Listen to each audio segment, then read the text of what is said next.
Welcome back or welcome to the Level One Coach Podcast. Drew and Mikel back in your listening ears. We're gonna talk about scouting. It's gonna start as like the NHL draft just happened at the time you're listening to this, and we just have some thoughts on not just the draft, but just like principles behind scouting, and what you can kind of do from the time that you start looking at a player, recruiting a player, identifying the type of talent that you want to the time that he debuts for your club, whether that's wherever you're at, NHL, college, etc. So just some underlying principles we'll probably get into of that. But I'm going to kick it over to my partner, and he's going to tee us up a little bit better than I just did. No, that was good. I think where this all stemmed from for me was just, and I said this to you already, like I don't follow the NHL draft on a year-to-year basis super closely, and I can't pretend to be someone who's got great analytic background to know like, this translates to that or whatever in terms of like a year-over-year trends. But something I thought that was interesting was I saw a lot of stuff over the weekend on social media about no defensemen that were drafted in this 2025 draft were under 6 foot. And that in itself is just a statement of fact. As far as what that means and projecting out is where I think I tend to disagree really with a lot of like the general discourse that like that now means the undersized sub 6 foot defenseman is out of style and or out of favor within the NHL itself. And I'll throw it back to you before I say any more. But for me, like the reason I disagree with it is not that I'm not saying it can't be true, but that drafting someone at 18, playing in the NHL are two different things. So no one is draft, no one this year drafted anyone below 6 foot that was a defenseman. There are currently six sub 6 foot defensemen in the NHL, and I have a hard time seeing that in 2, 3, 4 years when most of these players that are drafted will have the opportunity to play in the NHL, that only 6 foot defensemen and above will be either able to or allowed to play in the league. Not obviously literally allowed, but good enough to. I think there will still continue to be sub 6 foot defensemen having huge impacts in the NHL. Yeah, I think the first place that I go with it is, and like, I'm not, I haven't been, you know, in scouting rooms with NHL scouts.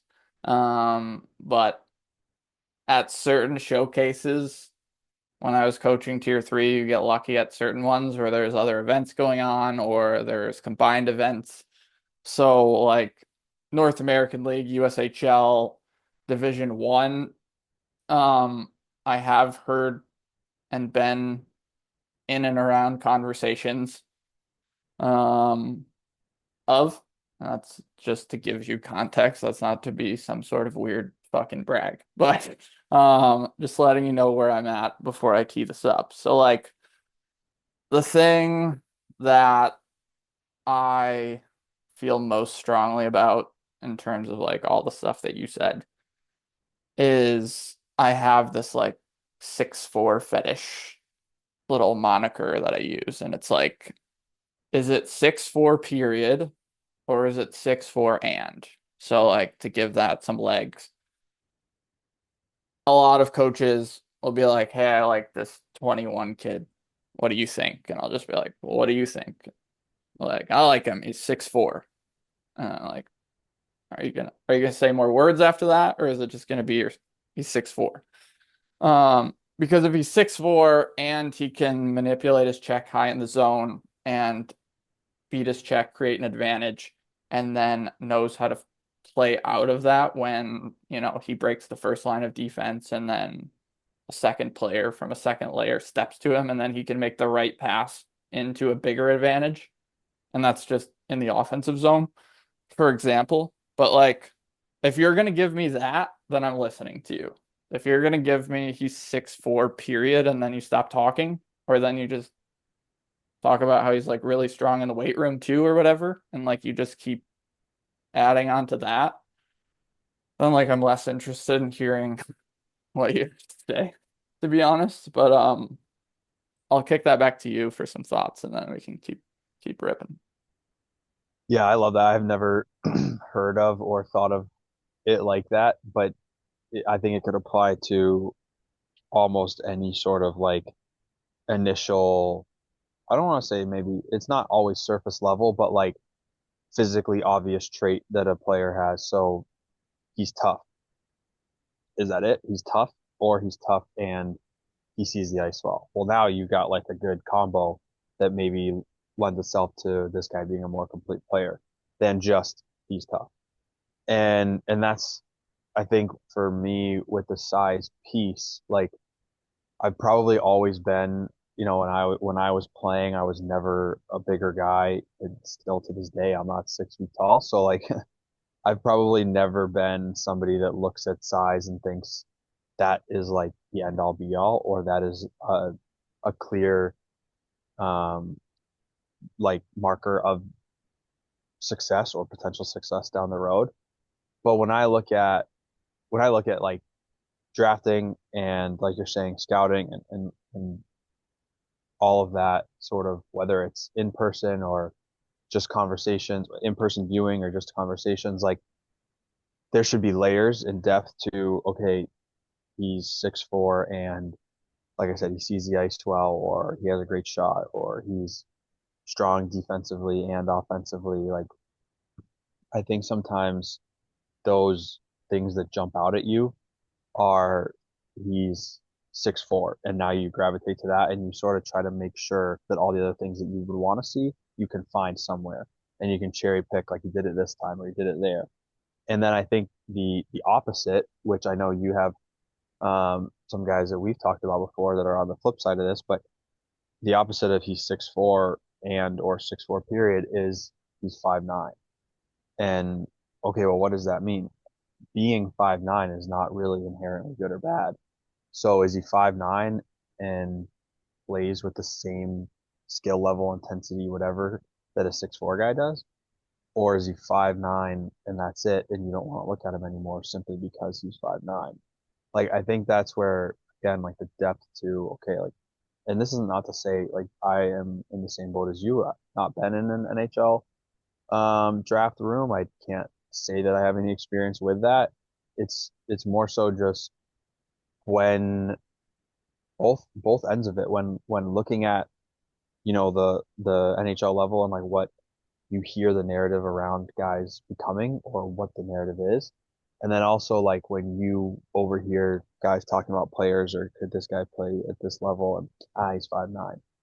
Okay, well like Braden Point, and I'm not even going to do the game where we go through the list of guys that are below 5'10" or below 6 foot and are really good NHL players, because like that's got to be at this point one of the most commonly made mistakes probably in all pro sports across any league, is thinking that a guy's size is going to determine whether or not he can be successful in that professional league. So that's a little, I guess like the other side of the coin for me is like the small thing being bad when that shouldn't be a determination of potential success.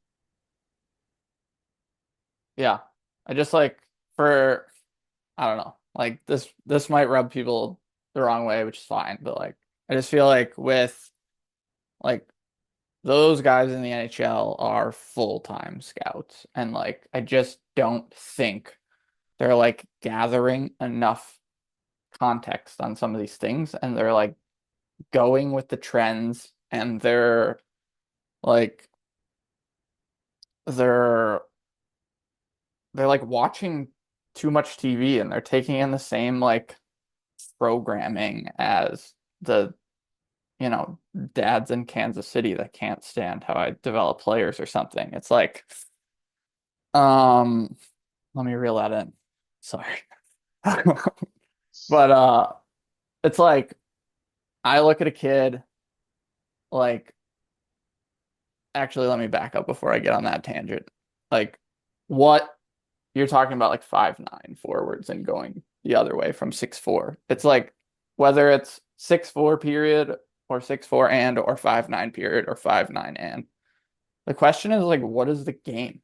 And like the game is hockey and the game is an invasion sport and the game is about scoring more goals than your opponent and the game is, you know, depending on how you want to play, which like is a team to team thing. And in the NHL, it's like a way tighter window than like if you watch teams up and down like the DEL. There's like way more variance in like play style, which is cool because I think some of those European coaches that we won't give a sniff for NHL jobs actually do things like think for themselves and look for edge in different ways. And like they have their own conviction and beliefs on how they want to play, which makes watching it way more interesting, in my opinion. Like watching the NHL is a really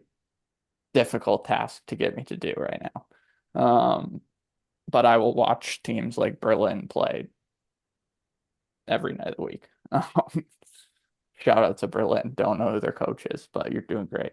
Um, but like to get on like the 5'9" thing, you look at kids that are drafted in the seventh round this year that are undersized forwards that two that I watched a lot this year. We can just get into this. Kale Dock and Jeremy Larange from I watched Sherwood Park obsessively this year. I think what they're doing is great. Shout out to Brendan Menard, their head coach. But like Kale is undersized, left-handed, 17, and had 105 or more points in the BCHL as a 17-year-old. And we were talking about this off air. Like at 17, he's that. But like we're like so ignorant to like the fact that and you're betting on this if you're Pittsburgh who took him, but like the upside is so high for him to go play in he's playing in Calgary next year in the WHL. And if he just a year later puts up first round pick numbers from this year, like has just like a not saying he's going to be Michael Misa next year, but like if he puts up 60 or 70 points, which based on how he plays, in my opinion, is not out of the question that he could just go also dominate that league. He doesn't have to like take a step back or he doesn't have to adjust um based on like again, what are you scouting? We scout points and we scout size, but like we don't scout like affordances, we don't scout like attunement and playing well in a five-man group, like hockey sense, all that stuff. Like we we say we do, but we don't. So like if Kale goes and plays in Calgary and has a 70-point year, then everyone in the league other than Pittsburgh is kicking themselves because like a lot can happen in 12 months. Um, Especially with a kid that now has a giant chip on his shoulder. Um, and already is like a pretty stand-up character kid to begin with, and like we can get into that story later. But like, um, I just think teams are not doing enough, and I'll stop there and rant. Yeah, I think I think it's for me at least what I feel again from an outsider's perspective is just that like teams are a lot of times afraid to make mistakes, and I think you see it on a lot of different levels. So like because because you get to the playoffs and you have to play differently because it's not the same game anymore. That's a lot of times like what's said.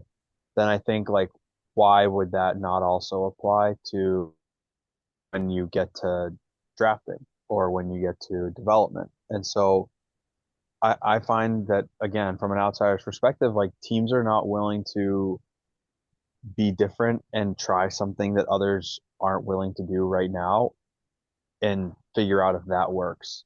And that's where I find like the drafting stuff, like I guess that's where I come back to like, is it really true that defensemen under 6 foot are not going to be in the NHL soon? Or is it just that right now it is out of style to draft them?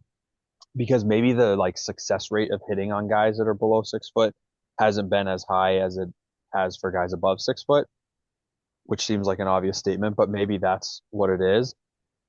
And so now it's like, okay, well, we're still going to have, if we're you said that you were talking about Pittsburgh earlier, if we're the Pittsburgh Penguins, we're going to have defensemen under 6 foot on our team. We just may not draft them in the first 3 rounds like we used to, or we may not draft them at all because it's safer to draft 6 foot and above. And then we'll use, signings and free agency to get the guys that are quote smaller. Um, but I still think a lot of that comes back to not wanting to make mistakes, not wanting to be wrong. We talked about this I think it was last year or the year before with Mo Sider and being contrarian and right. Like we a lot of times don't want to take those risks because we determine that the juice isn't worth the squeeze there. And I think, on a very like anecdotal level, just in recruiting and Division 3 college hockey, like you, and this is not to say that like this is the right way to do it, but if you try to run the same race that everyone else is running, you might reach a point where you can't win it because you don't have something that that other place has. So if you try to run, the race of like facilities, well, you do run the risk of having somebody else has better facilities than you. And now if like all you rely on is your facilities, what do you do when some other school upgrades theirs and you don't? Or what do you do when um, a new school comes into the mix that didn't have a team and now has a new team and a brand new facility? So, like you have to try to run a different race, which sounds cliche, but like you really do. If you try to do the same thing that everyone else is doing, you might be able to do it well, but are you ever going to be able to do it better than them and beat them at their own game? Probably not. And that's where I think this is true of every junior hockey team in the country, every college hockey team in the country, every professional hockey team in the world. Every place has like a niche and a differentiating factor that makes that spot unique or that spot worth going to as a player. And you just have to figure out what that is for your place. So, um, if you're a junior team and you don't have the facility or you don't have the money that other places do, then you might need to really invest in the player experience or the player development or something to that nature. Now, say you have a junior hockey team with a boatload of money and an unbelievable facility and a great town with tons of fans. Maybe you don't need to invest in your coaching staff and development like some other places do, because you're always going to attract top notch based on what you just physically have to offer on the surface. So, that gets a little bit different, but I guess working its way back to the draft and things is like, I think their teams are just, you don't got, everyone knows that your job is on the line if you screw this up. So you want to take the safe pick and you want to do relatively, like you want to stay within, you probably know the term. I forget what it's called, but like on a graph, like if you look at a graph, like where the, uh, not parabola, but like where the humps are, you want to stay within that like 95%. No one wants to branch out on the outlying ends because if you get too far, you might be wrong. So you just stay safe. Don't ever do anything too crazy. And like you might not ever really win or really separate yourself, but you always just be like safe enough to be considered good at what you do. So that went a lot of different directions, but that's sort of where my mind goes. Yeah, right at the very end there. I'll pick up there. Like Alex Hormozy talks about, he has this quote that like everyone wants to be the exception, or everyone wants to be exceptional, but like to be exceptional, you have to be the exception. It's in the word. So like you have to be you have to be an outlier. You have to be outside of that range that you were talking about with your graph. So like what teams, and it's two parts for me. Like one, teams just aren't willing to use any form of, or like employ any form of just like risk and like betting with conviction. And like that's two parts. There are some teams willing to do that, and like those team those teams out of 32 are probably like two, three, maybe it tops out at four. Like everyone is playing it safe. Everyone doesn't want to like be the team that like goes way out of, the current boundary. But like that's the only place to create edge. And like we talked about it in the belonging episode, like if you want to do it culture wise, like there's your separator. And if you want to do it like on the ice with hockey players, like you have to be willing to do something different and better or contrarian and right, like we've talked about with the Hinkie quote and the way he frames it. But like too often, um, it is like we don't want to make waves in the media. Oh, we drafted a 5'7" kid. Like, so what?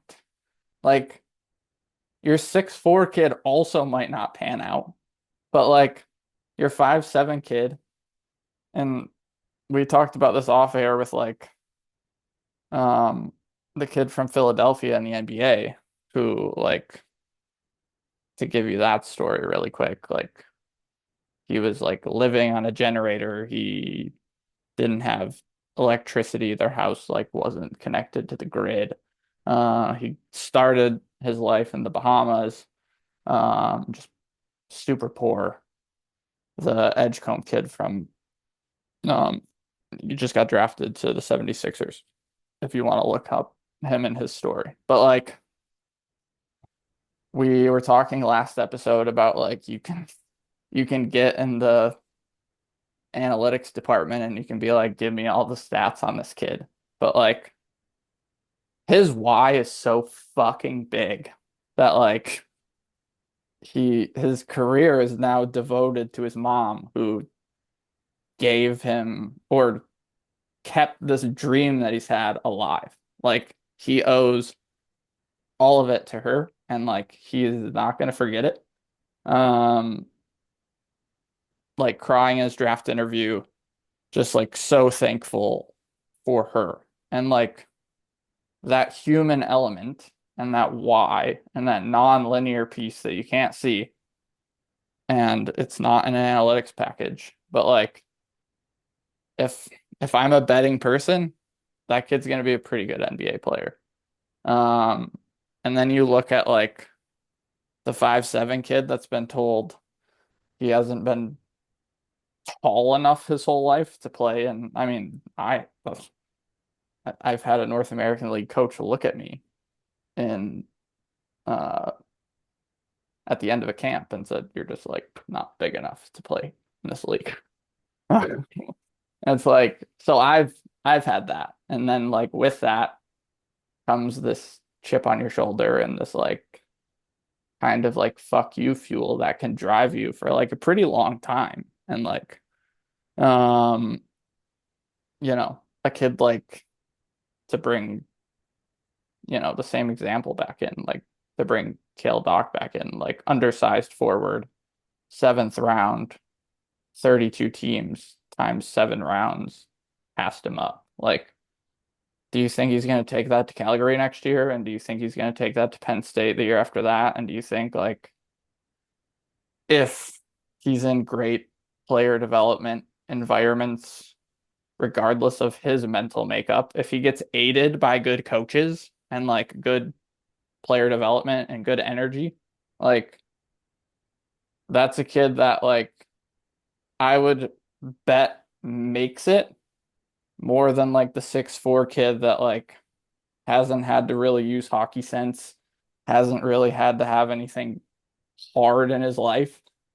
has always just been good enough to play on the best teams growing up because he was big, and that's like what we care about for whatever reason. And I'm getting on another tangent again, but I just think like if you're if you're looking in the right places and you're asking the right questions and you're seeing what's underneath the surface of these kids and you're getting to know them on a human level, like we can make more informed decisions than we're making, in my opinion. And the thing that comes to mind for me with that is like when you're 5'9" or you're 5'7" and like you've still either survived or succeeded at the level you've been at. One, your point of like the chip on their shoulder and that like I'm gonna prove people wrong kind of mentality, like that there's an intangible element to that that you can't necessarily translate to, you know, production, or even like you can't compare to another guy that maybe is like just at the cusp of 6 foot, so he's never really been told he's too small. Um, so like, what does that do being that size and being told that for so many years? What does that do to your mentality and like your drive to compete and drive to get better because you've always been told you're not going to be able to do this thing? And then also like, I guess the secondary piece for me is like when you are those guys that have maybe like a disadvantage being that size, if they've been able to succeed, like why? Because there is absolute truth that like there are guys that are that size that can't play in X level at X league or at X level. So like take a different guy who's playing in the BCHL at 5'9", who did not come anywhere close to dominating and will not be able to go play in the WHL next year and is not committed to a big time Division 1 school. Like there's a reason for that. And whether it's truly his size or it's because he hasn't been able to figure out how to dominate or excel at his size, the point is less about that guy that can't do it and more about the guy that can. Because the guy that is doing it, like, okay, he has figured out a way to succeed despite all of this. And I think so often, I think you see it in really like a lot of sports, and I can't claim to be like an expert on like college football or basketball, but you hear like this guy's doing it at this level. He's not going to be able to do it at the next level though. If the game's different, he's not going to be able to do it. It's this, that, and the other thing. And so, within hockey, it's like guys dominating in college or guys dominating in juniors. And I don't know if he's going to be able to do it at the next level, whether for a junior guy, it's college, or a college guy, it's pro. And like, it does happen. That is true. There are guys that have been exceptional Division 1 players, Hobey Baker winners that have or dominate in the NHL. But there are guys that can, and there are guys that have done extremely well in college, given some limitations or some like let's say disadvantages, and then they go on to the next level of the NHL and they continue to dominate there. And same thing, guys that have been that size or disadvantages in juniors, they still go on to dominate in college. And what I find like interesting, bringing it back to your point, is like I think sometimes what's so undervalued is that chip on their shoulder and drive to get better. Because we all say in like scouting, coaching, development, everyone always says you want guys that want to get better. We want guys that want to get better, want to improve, want to learn. But what an intangible that what an intangible to have when you're 5'9" versus when you're 6'4". Because when you're 6'4", I don't want to make a blanket statement because it's not always true, but like sometimes life has been easy because you've always been big. So you've been able to use your size. And as long as you develop at a good enough clip, you're going to always have your size to fall back on. So even if you take a different role from being a top six to a bottom six, you still got to roll. As a 5'9" guy, like the only way for you to survive is to be a certain way, which is whatever way's gotten you successful there, whether it's as a skilled player, a competitor, whatever. But there's no like, if I lose this part of my game, I'm still 6'4". I'll still be a hot commodity. Like, no, you become super unattractive super quick. And I hadn't even thought of this beforehand, but um, Brad, I don't think we brought this up last week. If we did, I apologize, but I don't think we did. Um, Brad Marchand, his Players Tribune. Does that ring a bell or no? Mm-mm. Okay. So I didn't read actually the whole thing, but I saw that he wrote a Players Tribune. I believe it was a Players Tribune for like tribute to Boston type of thing. And there was a quote in there that was like, I'm paraphrasing and it may not be exactly what he said, but it was something to the effect of like he realized at a young age, at like 15 or 16, that he clearly wasn't the biggest guy, and he was not the most talented guy on the ice amongst the guys he was playing with. So he was like, if I didn't become just a complete prick, then I was never going to have a way to continue surviving and playing at the next level. And his exact line was something to the effect of like, if I wasn't an asshole, nobody would know my name today. And I love that like thought process of just like if I didn't like yes, he's hated amongst probably anyone that doesn't like the Bruins or the Panthers. Even if you like him, you still might not like even if you like those teams, you may not still like him or agree with everything he does. But his point is like if I'm not this way and I don't use like my rattiness or like my assholery as a way to get to the NHL, then like I'm just some other dude that played junior hockey in Canada or whatever and never made it. And no one knows past my 21st birthday.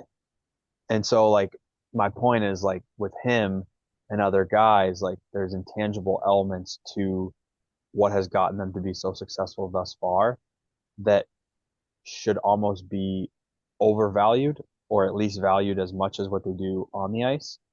And a lot of times I think it's just overlooked or it's like, I'm not sure if it'll really translate to that next level. Yeah. We get stuck in like our we get stuck in our perceptions and like I think tying in you said something last week on the last one to the effect of like um with like the belonging piece. Um and I forget what it was in reference to exactly, but we we comment or we write about it was the writing piece that you were talking about. And we write about the things that we can see. And like so we write about, you know, the stuff that you said. And I think with like scouting, it's so easy to comment and then let that cloud our judgment. But we talk about the things that we can see. And the first thing is like how tall someone is. You can walk in the rink and get your little lineup card from the front table and look at height and weight, and it's boom right in front of your face. And then you can see it on the ice. This kid stands out because he's bigger than everyone. This kid stands out because he's smaller than everyone. And it's just been such a part of like the culture for such a long time in our sport. Like I've been hearing about it since I was 8. Like size was a thing, and an issue for me. So like, um, I think it's just easy to comment on what is visible.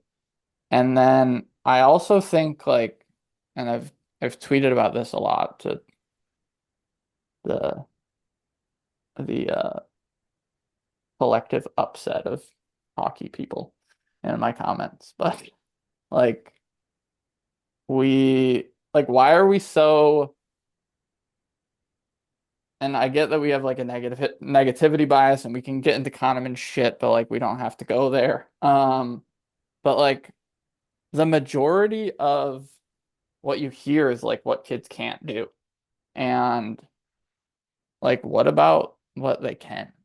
And what about like what they can that is differentiating to the Marchand thing? And what about what they can is way more translatable? And like when you think of a Marchand or an undersized kid, like the as you were talking, like literally like evolution and like the finches from Darwin came to my mind. And like the smaller kids that have been successful, like have adapted not over generations to be fit, but literally in 10 minutes. Like they're the most adaptable players on the planet, and like we're knocking them for size when they're finding ways to score 105 points in the BCHL as an undersized 17-year-old against 21-year-old men.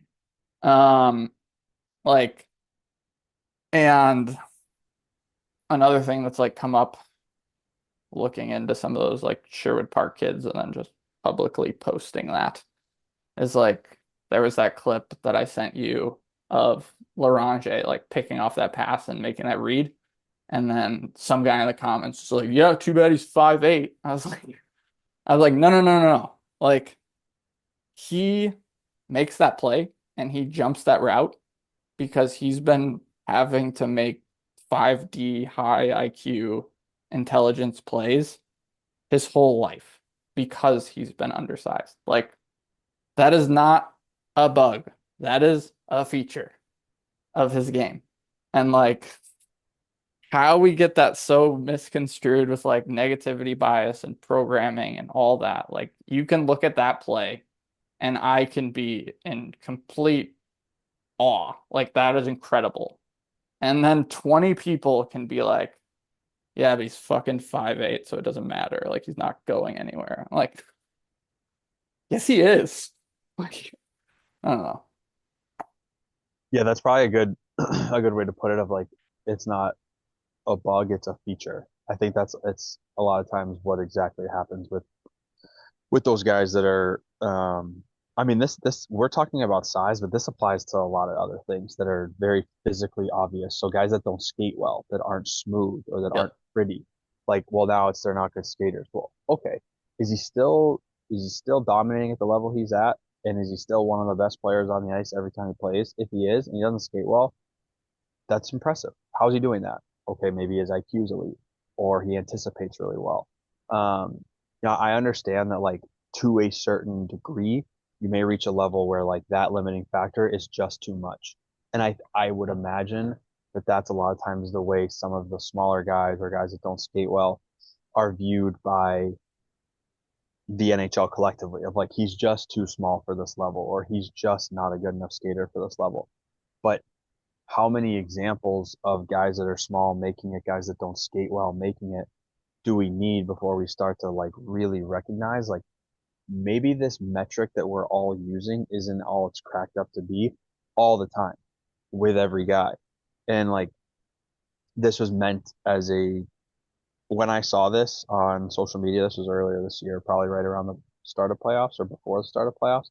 I think it was very much meant as like a who gives a shit about this, but it was like it was like a list of guys that reached their top speeds. Did you see this? No. Um, it was like guys in the NHL like that consistently hit a top speed of like whatever was above average. So let's just say the highest guy was hitting like 28 miles an hour consistently throughout a game. And it was like a list of who these guys were. And then I don't remember if like on the list Matt Tkachuk was included or if like he wasn't even on the list, he was so low. But his average was like 10 miles an hour slower, I want to say, than most other guys. Or maybe his top speed was 10 miles an hour slower. Again, I don't remember the specifics. But where I saw this, the point was like, and this guy's still nasty. So who cares that he can't skate as fast or that he doesn't hit his top speed as quickly, or sorry, that his top speed is not as fast as other guys. His other elements of his game are so elite that he finds a way to dominate and be impactful despite that limitation. And he serves as like actually a good example of this where like his thing that sticks out is not his size. It's the way he skates. I mean, he sometimes is flailing all over the ice if you just look at him visually. But the things that he's able to do without the puck are so valuable that he's still able to play at the national program and able to play in the NHL where it's like that goes to show an opposite of what we're talking about of like a guy that maybe doesn't fit the eye test in some ways that still was taken, teams took a chance on him, so to speak, and teams still wanted him. Now, my question would be like, what if his name wasn't Kachuk and he didn't have a dad who played in the NHL who was also, I believe, kind of undersized? that the teams were like, well, he has the pedigree to do this. You know, if this guy's name was totally different, like, would he have a harder time proving? I mean this seriously. Like, would he have a No, harder I time know. proving that like I know. he's good enough to play in the NHL? Because him and his brother, if anything, and I know they're like the hot thing in the NHL now in the Four Nations, but like him and his brother have shown that you don't need to be, you know, in an age where maybe guys are more and more players are extremely talented individually and look incredibly not look, they are incredibly skilled and look really pretty to watch. And there's so many of them, not just like a McDavid, just there's so many guys right now in the NHL that fit that mold. I think him and his brother are interesting like counter examples of like these guys really don't look that pretty when they play, but they're so damn effective. And so my point now is or my last thing there is a little different of like if they weren't, you know, coming from a really strong hockey pedigree, would they still have some of those opportunities? Like I think they would still make it, but maybe they're not national program players and first round draft picks because we don't know enough about this guy or we don't have enough to go on that he's going to succeed. Um, so anyway, the really the main point of that was that it's not always the size thing too.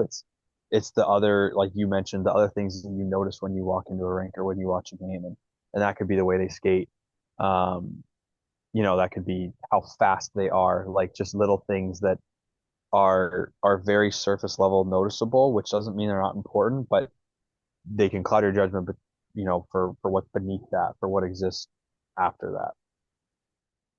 Yeah, I was laughing because something came to mind from the draft that I caught. I didn't watch it, but I watched just like a couple clips of uh a couple of the teams that I respect what they're doing and their thought process and their Mm-hmm. conviction. So like I'm gonna loop back to the Kachuk thing. If I get on a tangent, just remind me of that word and I'll get there. But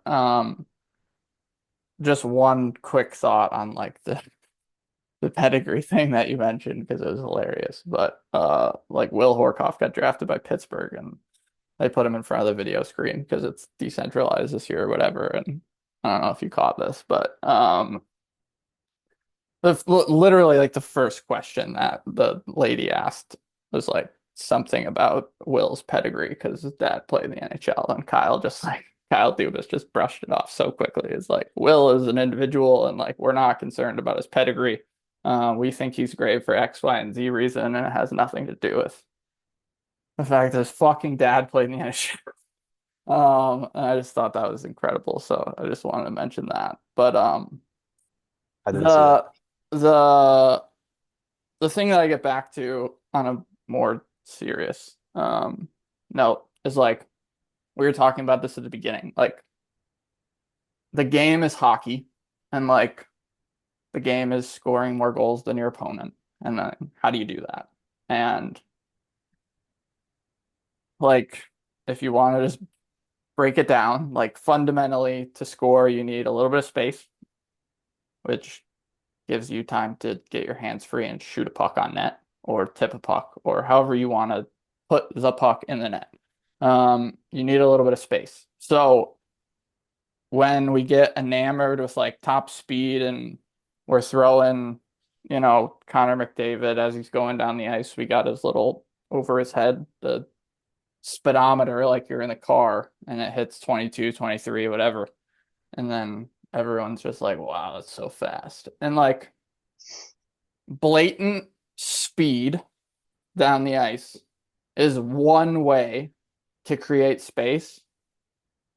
And that's only if the defenseman, and I get that Connor McDavid is like elite straight line skater, so like not many defensemen are going to be able to hang with that, but like adjusting for gap, whatever, like if they play it well, straight line speed can only be so effective and create so much space depending on the context and where the puck origin starts and where the gap is, and you could get way into that. But the point is that like speed in and of itself is only one way to create space. So like if you're Matthew Tkachuk, what does he do well? Like he gets behind defenders' heads. He makes a false run this way, getting the defender to go this way to the right if you can't see me on the screen. I forget that sometimes we podcast, but like he'll make a move to the right, he'll get a defenseman to just take a false step, and then he'll go left, and all he needs is to have his hands free. He doesn't need to be that open. He doesn't need to hit 22 miles an hour. Like for him to be effective in and around the slot, he just needs to get his hands free. And whether that's pushing off a guy, whether that's getting behind their head so they can't see him, whether that's making a false run and then the run that he wants to make, like there are many ways for he can use deception if he's on the puck, um, faking his intentions to pass and then go a different way. Like deception is a way to create space. There are just so many ways to manipulate defenders other than just simply skating as fast as we can by them. Um, and we can, well, I won't get on a player development tangent and all that stuff, but like the point being to stick with is like, what can the player do? And then can he do it really well? And then like, how much room does he still have to grow that? And like, it can be like a bottomless like well that you can't hit the bottom of because there's always like mastery of something. Throw another math term at you that I'm not super confident at math, but I do know this term that mastery is an asymptote. So like as you reach the ceiling, you never can truly reach it. You can't touch it. There's always like marginal and incremental gains to be made to get better at it. So like Matthew Tkachuk can still get better at the things that he's good at, and he's never going to get to full complete mastery because it doesn't exist. So like there are still ways with his strengths that he can continue to take further and further and further. So like um I'll stop there. That was a lot. No, I think like when we're that's probably a secondary piece of what we're talking about. Like when you're now looking at a guy and saying like, okay, his size or his skating, size you can't improve upon. Obviously, that's you get what you get. But with skating or some of these other like tangible things you can see if they need to be improved upon, like I guess like how often is that taken into consideration of like how much better can we make this guy at that thing? And versus like a guy that's ready made that already has, you know, XYZ accomplished and he's good at it, but he maybe doesn't have as much room to improve on those. So I think like I think it gets into like sort of styles of coaching and like coaching preferences because I think some coaches like not good or bad, just like they love the player development piece and making sure that like their players are getting better from one year to the next and they really want to like see that growth. I think other coaches are maybe more involved or more passionate about like the team element and and just want like team to improve and so they focus on like the overall team goals. But obviously like a staff that you could balance those and have some of both would be great. But I think like when we're talking about drafting and 18-year-olds and 19-year-olds, like I really think that piece you just hit on of like the asymptote and like getting close to mastery, like you're never going to be a perfect skater, a perfect shooter, passer, whatever. So how much can we emphasize the need that like if we take this guy now, what he is today is not what he will be in the future. And of course, like NHL teams know this. I'm not pretending as if we're the first people to think of it that way.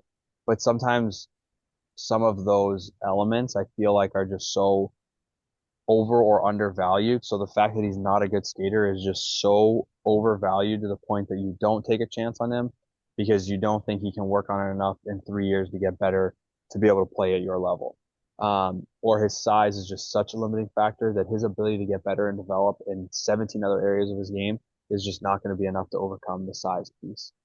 And I think that like a lot of this gets to like process and belief and like what you're doing. But if you really have a process or like a clear outline of how you want to develop the players in your organization, and then belief that what you're doing is working and belief that like what you are doing will work over the long run, you can take a chance on a guy that maybe others won't. And circling back to something you said a long time ago, which I really like, is like that idea that a guy who, is taken in the seventh round this year could be next year's first rounder.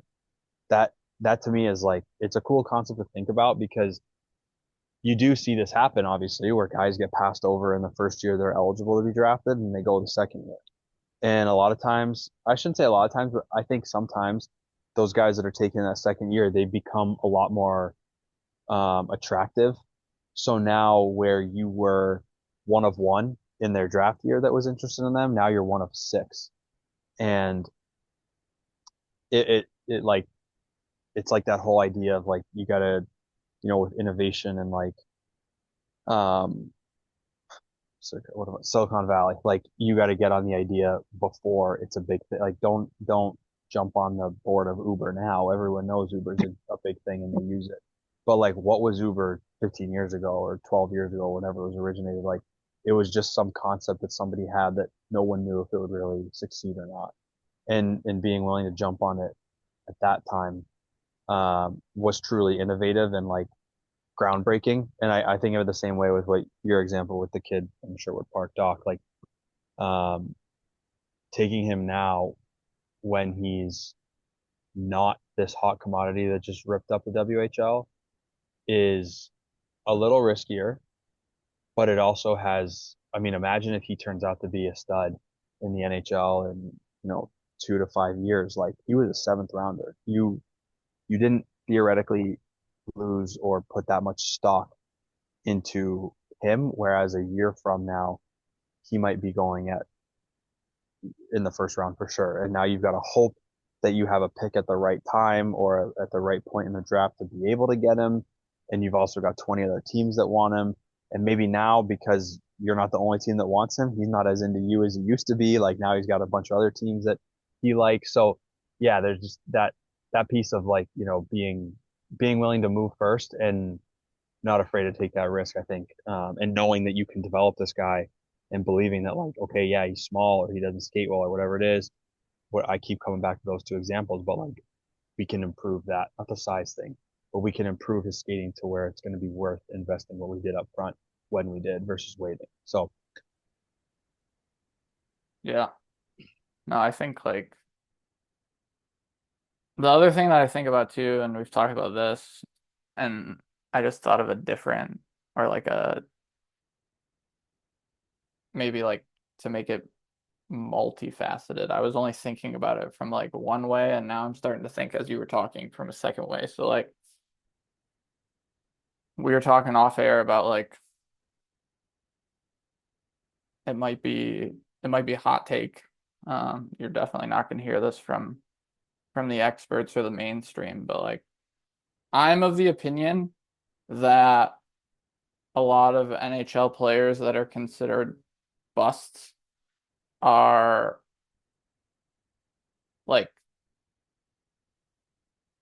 I think it's in Eastwood's book that like 70% of our behavior is attributed to our environment. And this is where like belonging and energy. Check the last episode for that. But like if I had like a huge problem with I tweeted about this. And this is where I'm going, but like that Mike McMahon guy that does the college hockey like was saying that like some guys were waiting until after the draft, so basically their NHL teams could like tell them where they should go to college, which on one hand I think is completely freaking absurd. Um, go where you want to go, but like we're not going to go there. But like the point that I'm making and the bigger point other than go where you want to go is like that team might tell you where to go to school and like that team that drafts you that believes in you um might want you to go there because they see a path to get you to the NHL faster or whatever the reasons are. But like what is the guarantee in our current climate that in 4 years when you graduate or in 2 years when you leave early that that same GM that same coach, that same scouting staff, that all were super high on you, are still there. And like the odds are not good in our current short-sighted NHL climate. So like we talk about how like kids bust, but like it goes back to that two ceilings thing that we talked about with Tua. Like if you get drafted by, you know, Mike McDaniel's staff and he's a empowered coach and has full belief in you, if you get drafted to that version of a coach and a scouting staff and a GM in the NHL, and they're okay with the 5'9" forward because you do see the ice well and you do fit their style of play.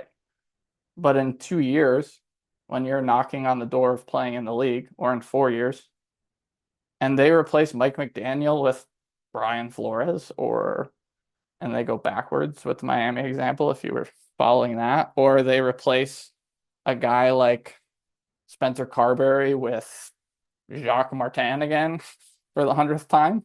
Like, if you go backwards in mindset and you go in a completely different direction in what a coach values and wants, and you're still stuck being part of that organization, like your chances of busting just went through the roof. And you're still the same player with the same skills and the same strengths. But now the team, or now the people that are running your team that you belong to, do not align with the previous regime and therefore do not like any of the players that they took. So you could have went from being knocking on the door of cracking the old coach's lineup to the new coach wanting to just have nothing to do with you, trade you away, get rid of you, you're like lower than peasant status. Because they want to play differently or they can't get past the fact that you're 5'9" or whatever. So I've been thinking about that a lot in terms of like the just like second order effects of like all these changes that we make so fast and like how that impacts players. And I've also seen that firsthand getting cut from a Division 3 school after a coaching change. So I've lived that. For sure. And like it happens all the time. I think in the, in the era that we're in now with college athletics too, with like guys in the portal, that's part of the story that isn't always told of like a guy goes from playing, let's say as a freshman, over half the games or around half the games. And then as a sophomore, they go through a coaching change. And as a sophomore, he plays way less. Like, and the inverse could be true too. Guy doesn't play, coaching change, plays a lot. That one doesn't happen as often because generally speaking, like guy that doesn't play, coaching change occurs, he just gets cut. He's not like then, boosted into a better role. But with the first example, like guy plays a lot, coaching change, doesn't play at all. Like, did he get worse? I mean, maybe he did, and that is always a possibility.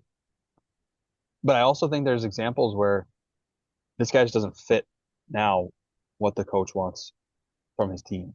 Or the new coach simply doesn't want the old coach's players and he wants his own team or guys that he brought in himself. And that leads to a guy being now undervalued where he's at, but it doesn't mean he's not valuable. Like he's undervalued where he's at because of a coaching change or because of a difference in style of play that's now occurring where he's at. Did he get worse? Is he actually like not good enough to play at that level anymore?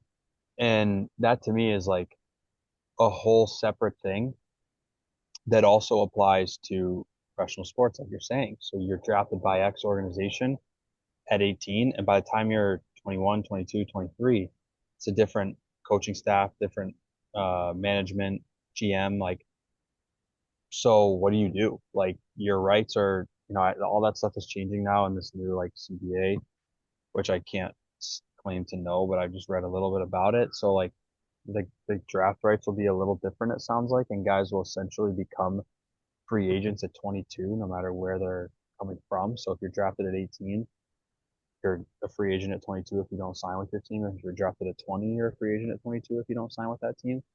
So that'll give players it seems like more autonomy to like maybe I don't want to play for this organization because of what you just said. Coaches went through, or the organization went through a coaching change or different GM than the one that drafted me, and so I'm just going to wait it out until I'm past 22 and sign wherever I want. But before, which was that was obviously not a thing in years past, like now you go to this team, your rights are held by them, you were drafted by them, and it's a totally different staff than the one that brought you in. And now, like, do you change the way you play to fit what they want? Are you even really capable of doing that? Because their mind could be made up on you as well, and it doesn't really matter what you do. They don't want you because they just associate you with a certain style of play. So it's such a like it's there's a lot of layers to it in the sense that like a lot of things have to either like go wrong or go right in order for this situation we're talking about to occur. But I think sometimes when you look at like you said, like you look at guys that quote bust, like did they truly bust or did the circumstances change so drastically from the time they were drafted or supposed to be brought in to the time that they're really trying to make it that like nobody could do it, with those types of limitations, barriers, obstacles. Like it was just going to be too hard to be the player they thought they could be at the time they were drafted because the circumstances are so different now. Yeah. As as much as I'll catch myself here. As much as I was saying that like the 5'9" guys are more adaptable and comparing them to Darwinian evolution and the finches, like you still can't take one of those finches that lives in the tropics and like put them on a boat and send them to Antarctica and say thrive. Like there's a certain range of like what that person is capable of adapting to and like the fitness that they're like the environment that they're gonna thrive in. So like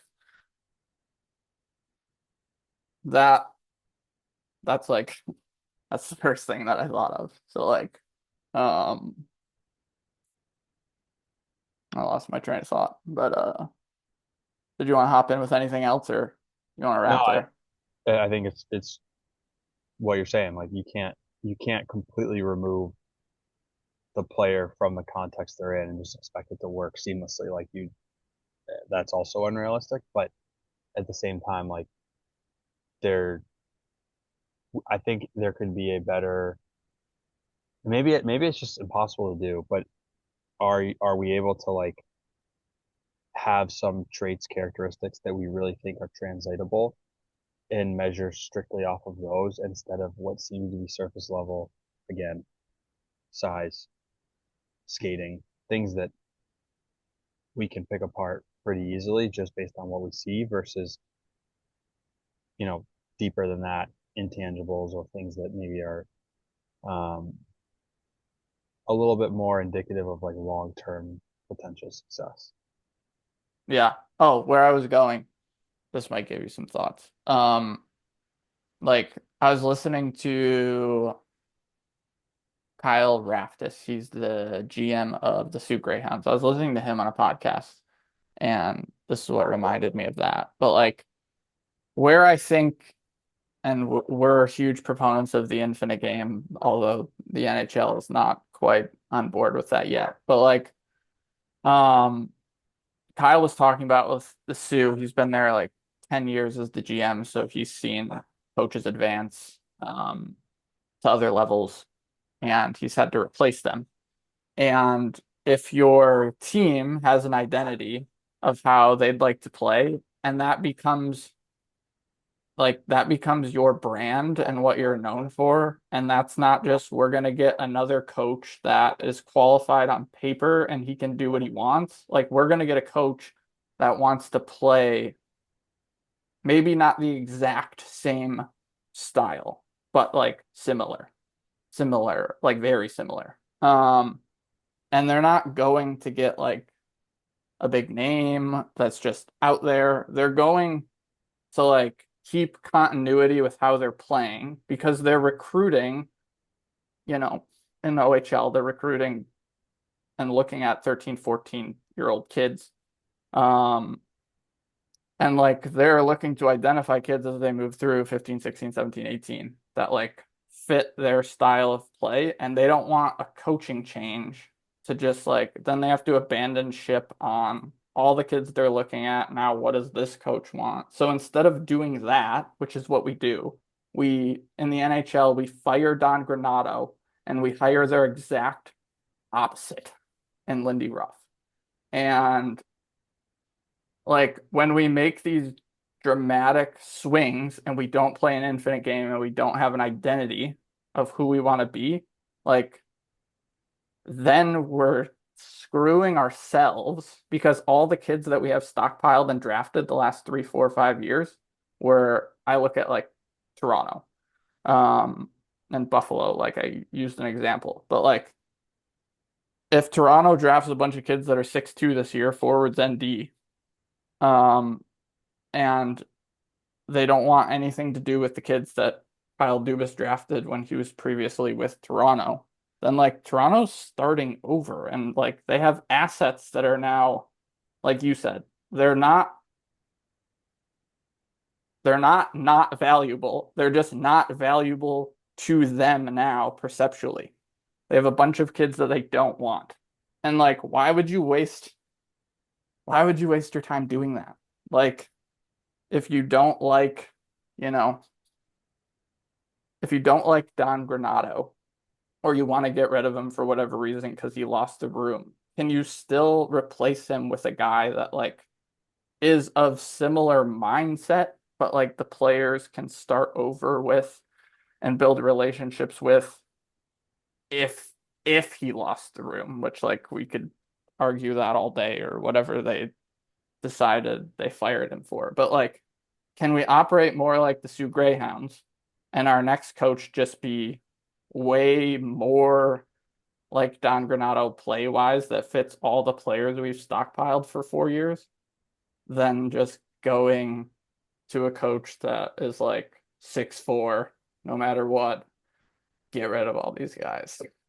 Um, so I think of that too. Yeah. Yeah, that's like I think you said it before in the past of like you interrupt the compounding of what was going on there, and now you are forcing everyone to start over from square one. Whereas could you have said, okay, what can we do to maybe improve on the areas we feel need to be better, but keep some areas that are already going well and keep these things moving in the right direction. And the reality with professional sports is like, or at least in the NHL, NBA, NFL, like you got draft picks to manage and probably in the NHL is pretty unique where your draft picks are a lot of times like amateurs in theory still. They're not in pro sports yet, so they're in college or junior hockey and like what do we need to do to make sure these guys still develop and are able to play for us down the line? And there's like a continuity of what we've invested the last 5 years in these draft picks isn't completely lost because now we have a new coach or now we have a new GM. Um, think of all that work that you're undoing, whereas you could continue moving it in the same direction and believing that like this is going to help us in the long run or pay dividends because we're going to be able to have a continuous process that won't necessarily miss a beat or won't take a step back as a result of this, organizational change. Yeah, for sure. You want to wrap there? Good there. I'm good. All right. Share the show if you found it valuable, and we'll see you guys on the next one.